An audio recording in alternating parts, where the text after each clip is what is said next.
কোনো সংস্কার হয়েছে? কিছু হয়েছে? কিছু হয়েছে কিনা? কোনো সংস্কার নেই। হ্যাঁ, এই বই দিয়েও নির্বাচন করি নাই, কি করলাম আমরা? I don't understand.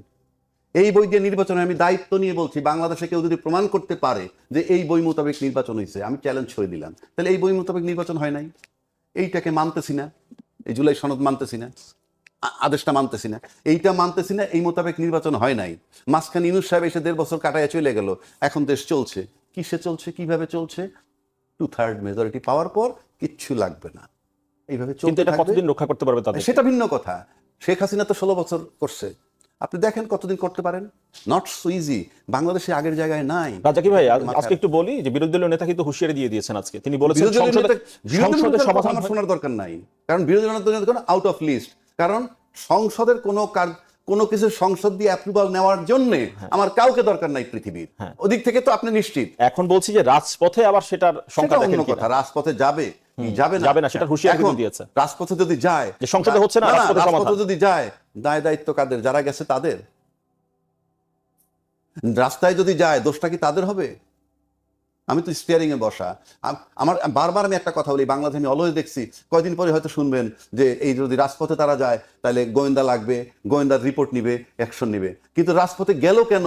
আমি রোগটা কি, সেই রোগটা ধইরা আমি ট্রিটমেন্ট দিচ্ছি না, আমি স্টিয়ারিং এ বসে আছি, 2/3 মেজরিটি পার্লামেন্টে বসে আছি, আই এম শোয়িং থাম অর অথবা হটেভার আই লাইক, তাই বলছি। জুলাই সনদ বাস্তবায়ন, উইদিন ব্র্যাকেট লেখা আছে সংবিধান সংস্কার। ওখানে তো সংবিধান সংশোধন লেখা নাই, নিশ্চয়ই পার্থক্য আছে। তাহলে তো এখানে সংশোধন লিখতে পারতো। আর যারা অফার দিচ্ছেন যে সংশোধন কমিটি বানাবো, ওনারাও পার্থক্য বুঝেন। ওনারা তো বলেন আসেন সংস্কার কমিটি বানাই। যারা ওয়াকআউট করছেন তারা প্রথম দিন রাজি ছিলেন, পরের দিন হয়তো বাসায় গিয়ে বুঝছেন যে ভাই সংবিধান সংস্কার আর সংশোধন তো এক না, কাজেই কালকে সকালবেলা যাই। কারণ আপনি মার্কেটিং সবাই করলাম, বাজার থেকে প্রোডাক্ট কিনলাম, কি আমরা আসন নেব নির্বাচন করে, তার সাথে কিনতে গেলাম গণভোট। গণভোটও কিনে আনছি, হা জয়যুক্ত হয়েছে। এবং সেখানে আছে কি জুলাই সনদ বাস্তবায়ন, উইদিন ব্র্যাকেট সংবিধান সংস্কার। এবং সেই যে আইন বলে তারা নির্বাচন করছে, সেখানে একটা শপথ কি নিবে, মানে একটা শপথ যে সংস্কার পরিষদ হিসেবে যে শপথ নিবে, সেটাও এখানে সংযোজন করা আছে। তাহলে শপথ নিবে সংস্কার পরিষদ এর সদস্য হিসাবে। আমরা কিন্তু রাজাকি ভাই, কালকে আমরা শুনলাম স্বরাষ্ট্রমন্ত্রী বললেন যে সিসি নাকি এটা করে নাকি শপথ ভঙ্গ করেছেন, সংবিধান লঙ্ঘন করেছেন। এই যে সংবিধান সংসদ পরিষদের যখন আপনি চিঠি দিচ্ছেন, সবাই ফর্ম পাঠাইছেন, এই কারণে নাকি সিসি নাকি শপথ ভঙ্গ করেছেন।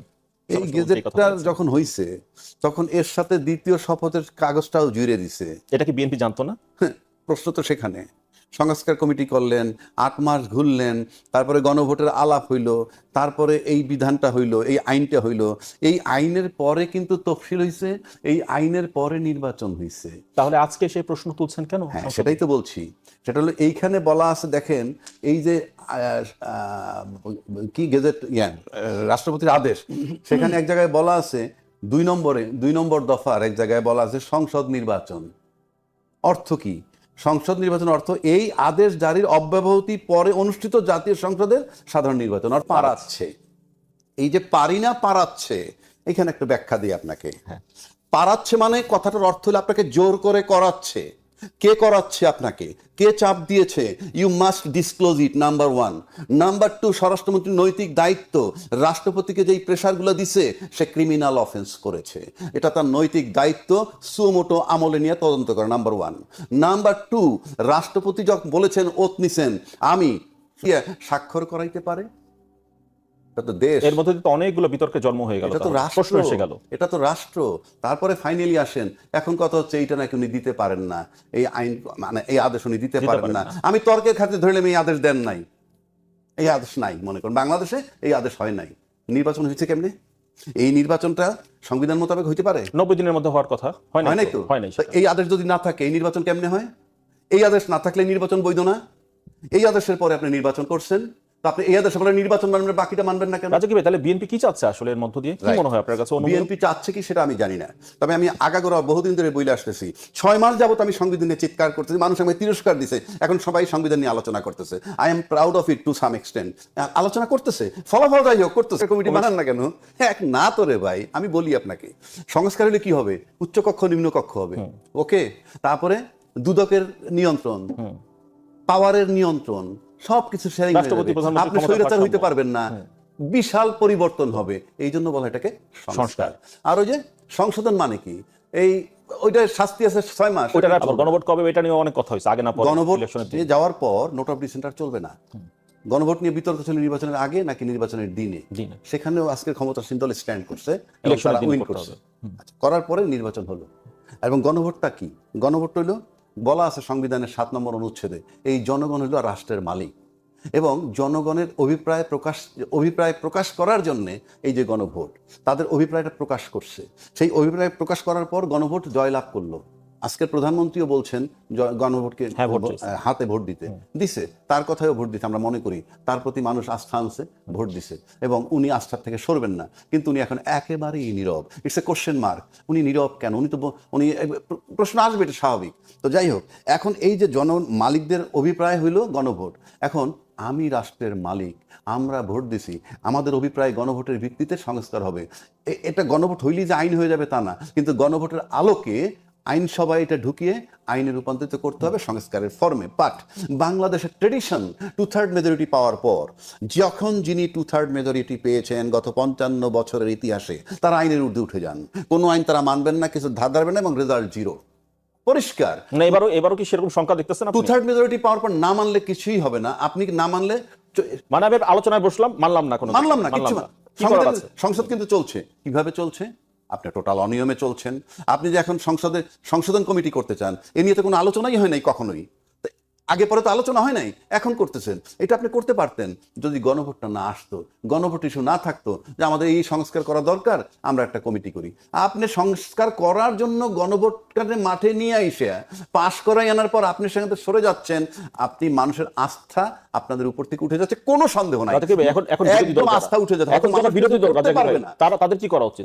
যারা আমার 2/3 মেজরিটি, আমি কাউকে বদার করবো না। Be sure about it. You can't run 15 years like Hasina.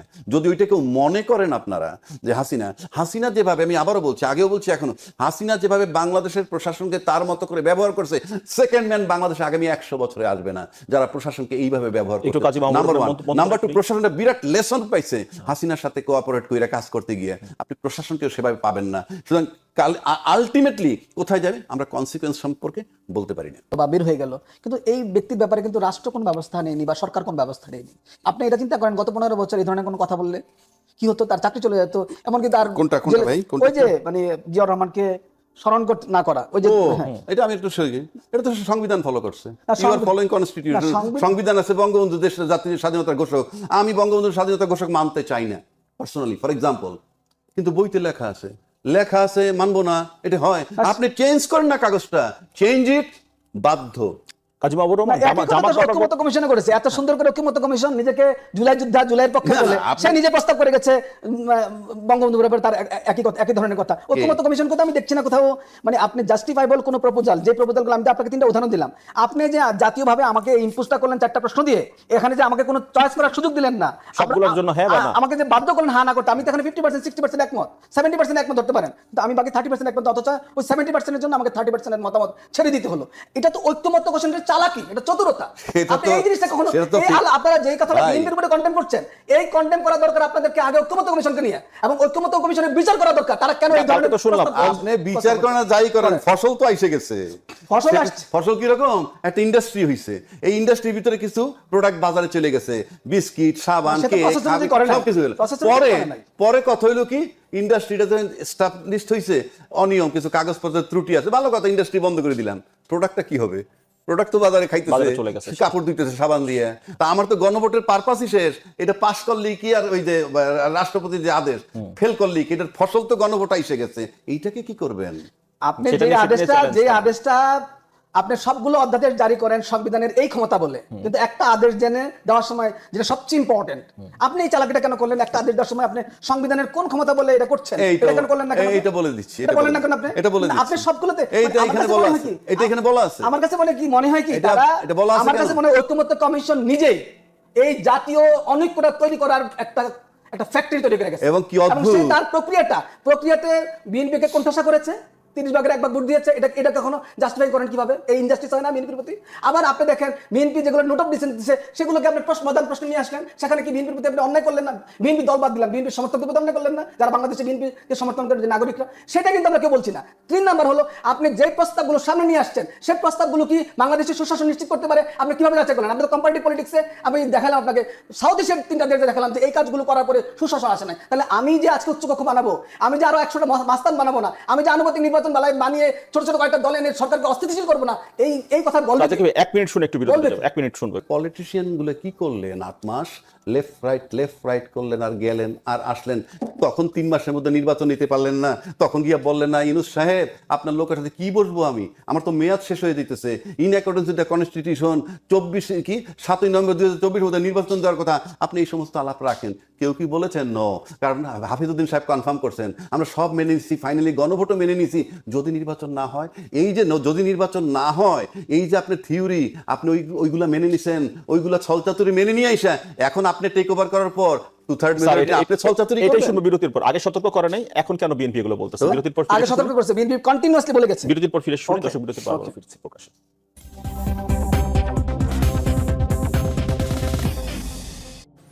বিরতির পর আবার ফিরে এলাম এখন প্রকাশে। ডক্টর কাজী মাহবুবুর রহমান, আপনার কাছে আসতে চাই আলাপে। ঐকমত্য কমিশন নিয়ে আলাপ হচ্ছিল, সে প্রসঙ্গে শুনবো এবং সেই সঙ্গে আরেকটা প্রশ্ন জুড়ে দিতে চাই। এখন যে পরিস্থিতি, এগুলো কি আসলে পরবর্তীতে আদালতে চ্যালেঞ্জের শঙ্কা আছে? আমি আপনাকে বলি, আমি 3 মাস আগে মানে চ্যানেল আইয়ের একটা 8 মিনিটের ভিডিও আমার করে সাক্ষাৎকার ছেড়েছিল ওরা, সেখানে বলেছিলাম যে গণভোট ভবিষ্যতে চ্যালেঞ্জে পড়বে। এটা আমি আজকের কথা বলছি না, আবারও আপনাকে বলছি। আপনি যদি 2টা জিনিস, একটা হলো সংবিধানের, আপনি সংবিধান ফেলে দিয়েছেন, আপনি সংবিধানের শপথ নিলেন কেন?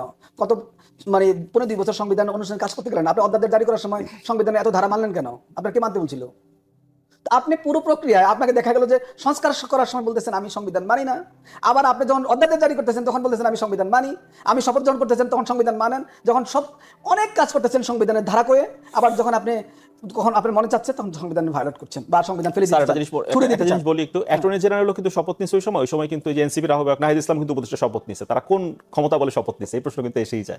কিসের বলে শপথ নিচ্ছে? টোটাল প্রসেসটাতেই আপনি দেখেন, আমরা কিন্তু এই কথা বলেছিলাম প্রথম দিকে যে আপনি পুরো প্রসেসটার মধ্যে হয় আপনি সংবিধানকে সামনে রাখেন না সংবিধানকে ফেলে দেন। কিন্তু কিছু জিনিস আপনি বলছেন না, না ওনারা বলছেন না এটা বিপ্লবী সরকার। আমরা কিন্তু এটা বলতে চেয়েছিলাম। আমি তো গত 15 বছর কর্তৃত্ববাদ বিরোধী একটি লড়াইকারী এবং 5ই আগস্টের পুরো সময় রাস্তা ছিলাম।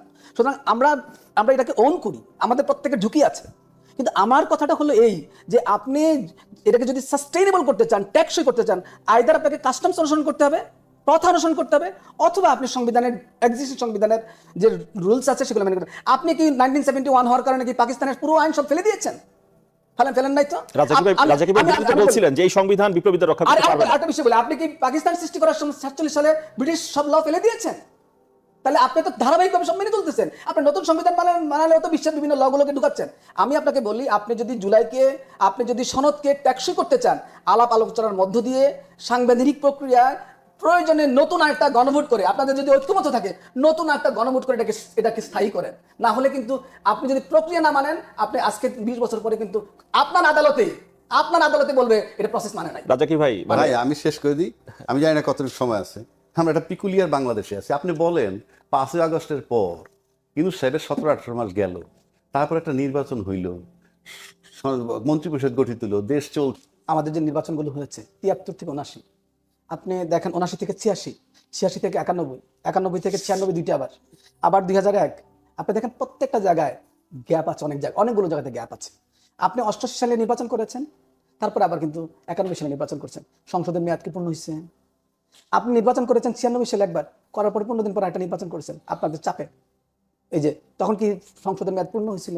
এইবার যারা বলে 5 বছরের মেয়াদ চিৎকারটা করছে, এই অবস্থা কি বাংলাদেশে কি প্রথম? তারা কোনো ইতিহাসটা পড়বেন না, ইতিহাসটা খেয়াল করবেন না, কিছু বোঝার চেষ্টা করবেন না, সবকিছুকে প্রথমবারের মতো দেখতে চাইবেন, তাহলে তো হবে না। আমি আপনাকে 4-5টা উদাহরণ দিলাম। এই ধরনের ক্রাইসিস গ্যাপ বাংলাদেশে অনেকবার গেছে। এবং তখন কিন্তু আমরা ইলেকশন করেছি। কোন ভিত্তিতে করেছি? 1988 সালে বলে 91 সালে নির্বাচন, সে প্রশ্ন করেন না আপনারা? কোন ভিত্তিতে আমরা করেছি 1979 সালে নির্বাচন, 1973 সালে পরে? সে প্রশ্ন করেন না? 73 সালে পরে 86 সালে কোন ভিত্তিতে করলাম? সে প্রশ্ন করেন না? সুতরাং আপনি তো আপনার 54 বছরের ইতিহাসে এইভাবে একবার কোনা এইসব করে যাচ্ছেন, আন্দোলন সব এই প্রক্রিয়ার মধ্যে আপনি গিয়েছেন। আপনি শুধুমাত্র 24-এর পরে আপনার 29 পর্যন্ত টাইম ছিল, এটা বলতে খুব ভালো লাগে। আগেরগুলোকে একটু আলাপ করতে ভালো লাগে না আপনাদের? এক।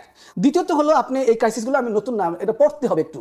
দ্বিতীয়ত হলো আপনি রাজপথে যদি বিরোধী দলকে রাজপথে সরকার নিয়ে আসে, সরকারকে যে আজকে এই ঐক্যমত্য কমিশন এই জায়গায় ফেলে দিয়েছে, এই বিএনপির পক্ষে বাংলাদেশে 40% 50% লোক আছে না, তাদেরকে যে আপনি 4টা কোশ্চেনে বাধ্য করলেন ভোট দিতে, এর জবাব কে দিবে?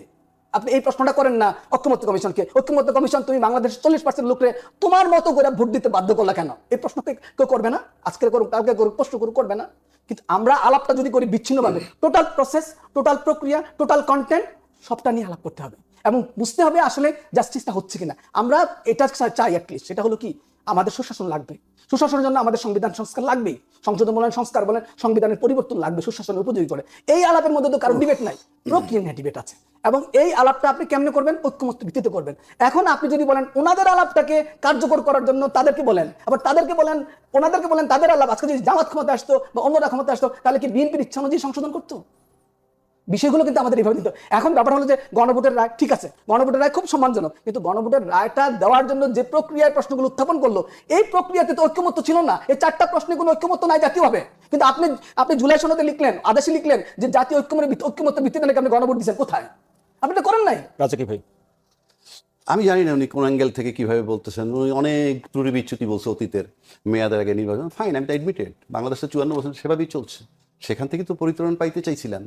এখন ওনার কথায় মনে হয় সামনে এইভাবে চলবে, চলুক, ওনার কথা তাই মনে হয়, সমাধানটা আচ্ছা, সত্যি। এবার আসেন ভোটে হা জয়যুক্ত হইল কেন? বিএনপি তো সবচেয়ে ভোট পাইছে বেশি, তারা নাতে ভোট দিল না কেন? নাকি নাতে দিছে হা হয়ে গেছে? কোনটা? তর্কের খাতিরে বলছি, তারা নাতে ভোট দিলে তো গণভোট পাশ করতো না, এত বিতর্ক থাকতো না। কেন দিলেন আপনার হাতে ভোট? নাকি আপনারা দেন নাই? অন্য কোনো ক্লিয়ার করেন। যেহেতু হাতে ভোট দিচ্ছেন, আপনারা মানতে বাধ্য, ভোট আপনারা দিচ্ছেন।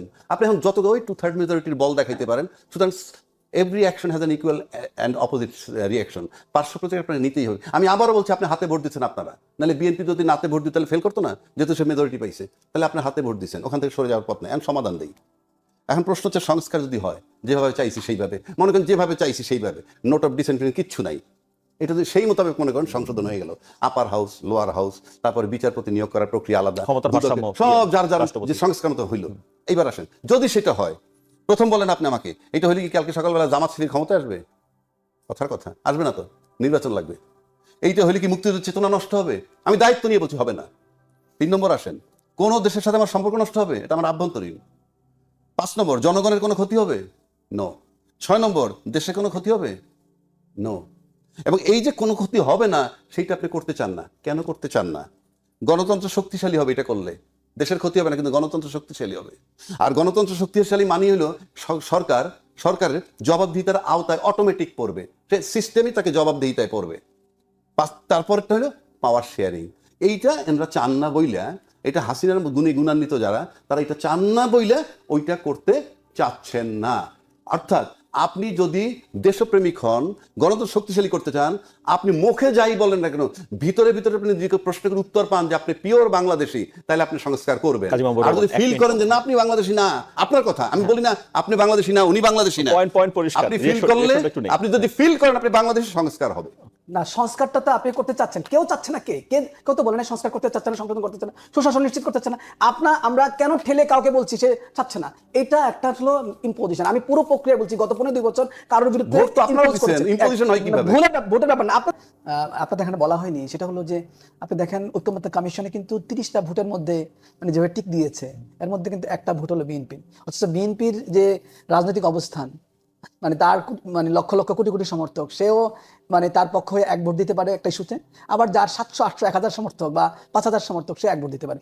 এই প্রক্রিয়াটা পদ্ধতিগতভাবে যেই প্রক্রিয়ার মধ্যে দিয়ে ঐক্যমত্য কমিশন এগিয়েছে, এই প্রক্রিয়াটা ঠিক ছিল না। এবং ঐক্যমত্য কমিশনগুলো যে গঠন, আপনি কমিশনগুলোর গঠনের মধ্যে দেখবেন অনেক লোক ছিল যারা ফেসিবাদী আমলে সুবিধা নিয়েছে, তাদের মধ্যে নানান ধরনের লোকজন চলে এসেছিল। এবং কোন ক্রাইটেরিয়াতে, যদি তাও অ্যাকসেপ্ট করি, কোন ক্রাইটেরিয়াতে তারা কমিশনের লোক হয়েছে, সেটাও কিন্তু আমাদের কাছে ওপেন ছিল না। মানে কেন তাদেরকে নিয়োগ দেবে, এরকম একটা কঠিন এমন একটা জাতীয় সিদ্ধান্ত আমরা নিব, সেই সিদ্ধান্তে নেওয়ার ক্ষেত্রে ঐকমত্য কমিশনে বা বিভিন্ন সংস্কার কমিশনে কারা বসবে, কেন বসবে, এই জাস্টিফিকেশন কিন্তু ওপেন ছিল না। তা আপনি প্রক্রিয়া, আমি বলছি পুরো পদ্ধতিগত ব্যাপারে এটার প্রবলেম ছিল, সেই জায়গা থেকে এখন ডিবেটটা তৈরি হচ্ছে। আমরা যদি পদ্ধতিটা মানে অস্বীকার করে শুধুমাত্র ইভেন আপনি গণভোটের ক্ষেত্রে আমি একটু আগে আপনি যেটা বললাম যে জুলাই সনদকে কিন্তু ঐকমত্য কমিশন গণভোটে অন করে নাই, তো আপনি পুরো প্রসেসটাতে দিয়ে ডিজাইন করে যাচ্ছেন। এখন স্যার একটু প্রশ্ন যুক্ত করে দিন, সেটা হচ্ছে এখন সংসদে যে বিতর্কটা হচ্ছে এই সংস্কার না সংশোধন, এই মানুষগুলোই তো আবার এই কমিটিতে যাবে, তখন কি সমাধান আসবে নাকি খুবই ভালো জিনিস। সবসময় আপনি যদি আলোচনায় বসেন, আলোচনার টেবিলে তো আমরা একটা জায়গায় যেতে পারি, অলরেডি আমরা অনেক জায়গায় গিয়েছি না, যদিও